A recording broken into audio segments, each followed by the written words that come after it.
नमस्कार बच्चों, मैं सीमा कौशिक अध्यापन चैनल पर एक बार पुनः आप सभी का स्वागत करती हूँ।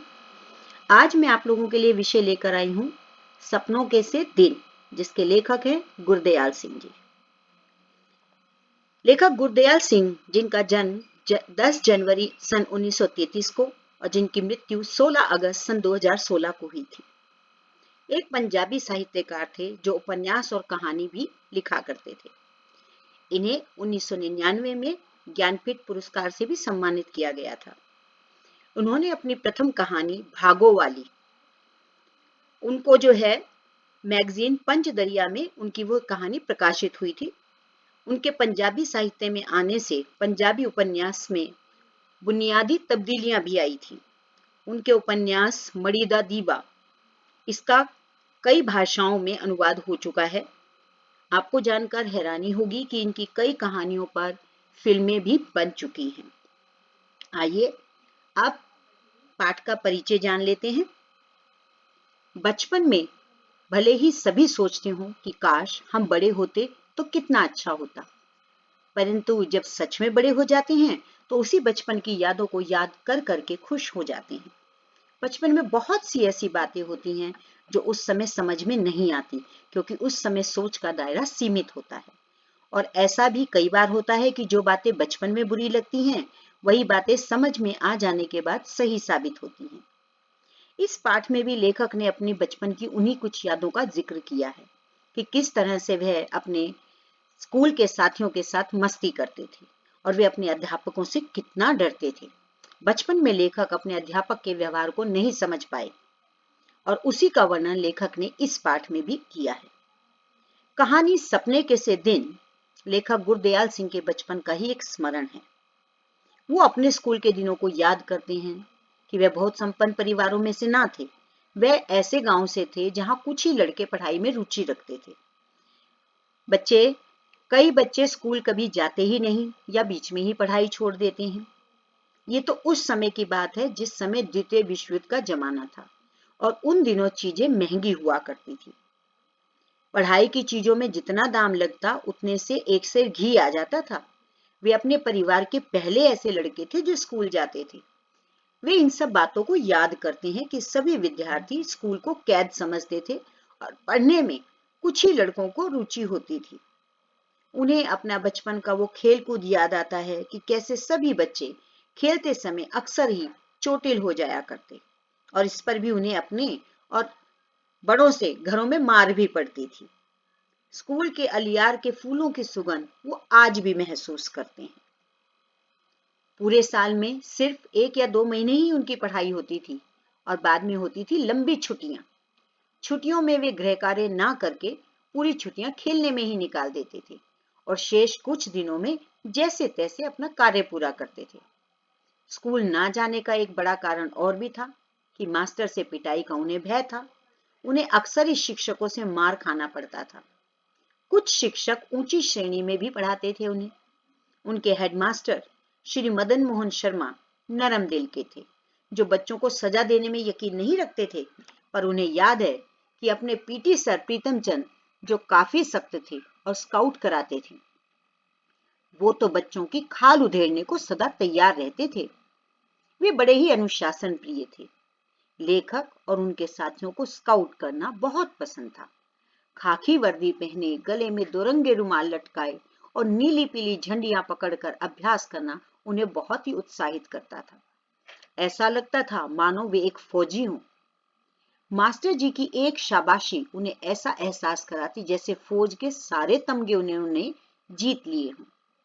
अंग्रेजों के अफसर बच्चों को फौज में भर्ती होने को आकर्षित करते, पर कुछ ही लड़के थे जो उनके सूट और बूट की लालच में आकर भर्ती होते थे। मास्टर जी का भारी बूट उन्हें भाता, पर घर वाले उन्हें लाने नहीं देते थे। इसके बाद भी लेखक और उनके सहपाठी पीटी मास्टर से नफरत करते थे और जिसकी खास वजह थी उनका उन्हें बुरी तरीके से पीटना। जब वे सब चौथी श्रेणी में पढ़ते थे तब पीटी मास्टर उन्हें फारसी पढ़ाते थे, जो एक कठिन विषय था। एक किस्सा याद करते हुए लेखक बताते हैं कि एक बार उनके पीटी मास्टर ने उन्हें एक शब्द रूप याद करने को दिया, जिसे कुछ ही बच्चे याद कर पाए और तब मास्टर साहब ने सबको मुर्गा बनने को कहा। जब हेडमास्टर शर्मा जी ने यह देखा तो वे बहुत गुस्सा हुए और उन्हें निलंबित करने का एक आदेश पत्र लिख दिया, जिस पे शिक्षा विभाग के डायरेक्टर की मंजूरी आवश्यक थी। उसके बाद लेखक कहते हैं कि उन्होंने पीटी मास्टर को कभी स्कूल में नहीं देखा। लेखक को सिर्फ इतना याद है कि सख्त पीटी मास्टर अपने तोतों से बहुत मीठी मीठी बातें किया करते थे और उन्हें ऐसा करते देखकर सबको बहुत हैरानी होती थी। बेटा, पाठ को सार रूप में संक्षेप में समझाने के बाद आइए देखते हैं कि आपने पाठ में कितने ध्यान से सारी बातों को सुना और समझा और पढ़ा। बेटा, इस बार क्योंकि प्रश्न पत्र का प्रारूप बदल गया है तो आपके ज्यादातर प्रश्न जो हैं वो बहुविकल्पीय प्रश्न आएंगे। तो आइए इस पाठ पे भी कुछ बहुविकल्पीय प्रश्नों के माध्यम से अपनी उस पाठ की पढ़ाई को हम दोबारा से एक बार ध्यान में लाते हैं। पहला प्रश्न आपके सामने है जो कि बहुविकल्पीय है। स्कूल की पिटाई का डर भुलाने के लिए लेखक किसके बारे में सोचा करते थे? ये देखिए, यहाँ पर 4 विकल्प दिए हैं। पिताजी के बारे में, नानी के घर के बारे में, ओमा और बहादुर लड़कों के बारे में जो स्कूल की पिटाई को स्कूल का काम करने से ज्यादा अच्छा मानते थे, या इनमें से कोई नहीं। दूसरा प्रश्न है बेटा, फौज में भर्ती करने के लिए अफसरों के साथ नौटंकी वाले क्यों आते थे? वो नौटंकी करने आते थे, फौज के सुख, आराम और बहादुरी को दिखाने के लिए आते थे, या इनमें से कोई नहीं, या फिर बहादुरी को दिखाने के लिए आते थे। तीसरा प्रश्न है बेटा, उन दिनों बच्चों का अपने अभिभावकों के साथ कैसा संबंध था? पहला इसका विकल्प है, अभिभावक बच्चों के काम में रुचि नहीं रखते थे, बच्चों को पीटना अपना अधिकार समझते थे, शाबाशी भी नहीं देते थे, या ये सभी विकल्प। चौथा प्रश्न है आपका, लेखक गर्मियों की छुट्टियां कैसे व्यतीत करता था?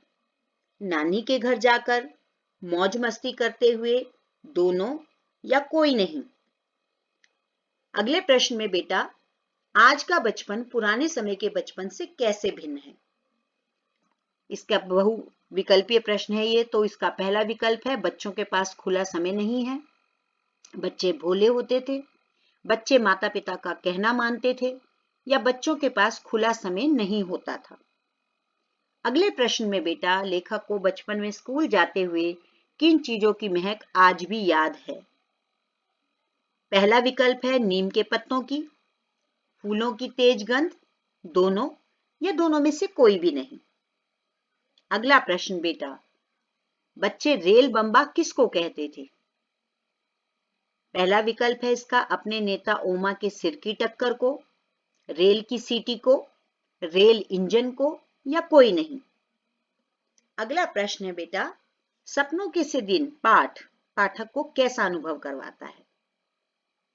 पहला विकल्प है इसका, लेखक ने हमारे बचपन की बात लिख दी, दूसरा अच्छा, बुरा, या इनमें से कोई नहीं। अगले प्रश्न को देखिए जिसमें लिखा है, हेडमास्टर साहब का विद्यार्थियों के साथ कैसा व्यवहार था? कड़क, कठोर, बहुत ही मृदुल था, वे बच्चों को बिल्कुल डांटते नहीं थे, या इनमें से कोई नहीं। अगला प्रश्न है बेटा, लेखक के समय में अभिभावक बच्चों को स्कूल भेजने में दिलचस्पी क्यों नहीं लेते थे? बच्चों को वो अपने साथ काम में लगा लेते थे, उनको लगता था कि उन्होंने कौन सा तहसीलदार बनना है, दोनों विकल्प, या इनमें से कोई नहीं। बेटा, इनके जो भी उत्तर हैं आप कमेंट बॉक्स में लिखकर आप मुझे भेजेंगे। अभी तक अगर आपने इस चैनल को सब्सक्राइब नहीं किया है तो चैनल को सब्सक्राइब कीजिए और वीडियो को लाइक और शेयर करना ना भूलें।